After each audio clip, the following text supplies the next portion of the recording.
एक सफल बैरिस्टर वल्लभ भाई पटेल के सरदार बनने की कहानी समर्पण, दृढ़ता और मजबूत इरादों के धागे से बुनी हुई है। सरदार बनना इतना आसान नहीं था। उसके लिए जरूरी था एक शानदार वकालत को छोड़ने का साहस, जो पटेल साहब ने दिखाया। इंग्लैंड से कानून की पढ़ाई पूरी करके 1913 में भारत लौटे सरदार पटेल गुजरात के सबसे प्रसिद्ध वकील थे।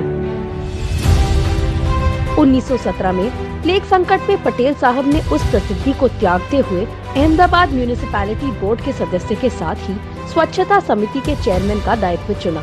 उस महामारी के दौरान पटेल साहब खुद जनता की सहायता के लिए अहमदाबाद की सड़कों पर उतर गए। नालियों की सफाई और दवा के छिड़काव पर बारीकी से नजर रखने लगे। हालांकि इससे पहले वो प्लेग के शिकार हो चुके थे, लेकिन अपने पद के प्रति जिम्मेदारी के भाव ने उनको जनता के दुख दर्द में शामिल कर दिया। उस समय के बारे में हरिजन पत्रिका के 10 फरवरी 1951 के अंक में मालवंकर लिखते हैं कि पटेल की आंखें कहती थी, मैंने स्वच्छता समिति के चेयरमैन का दायित्व लिया है।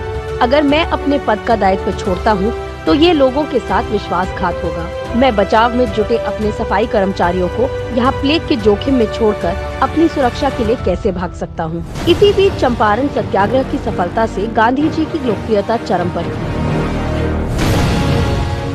ऐसे में गांधी जी को गुजरात सभा के अध्यक्ष पद पर चुना गया, तो गांधी जी के निवेदन पर ही सरदार पटेल ने गुजरात सभा के सेक्रेटरी के रूप में सक्रिय राजनीति में कदम रखा।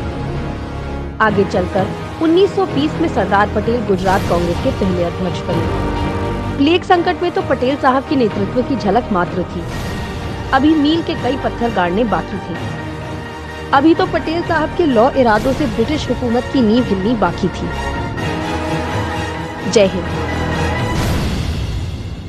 अपने सुझावों के लिए हमें धरोहर@imc.in पर लिखें।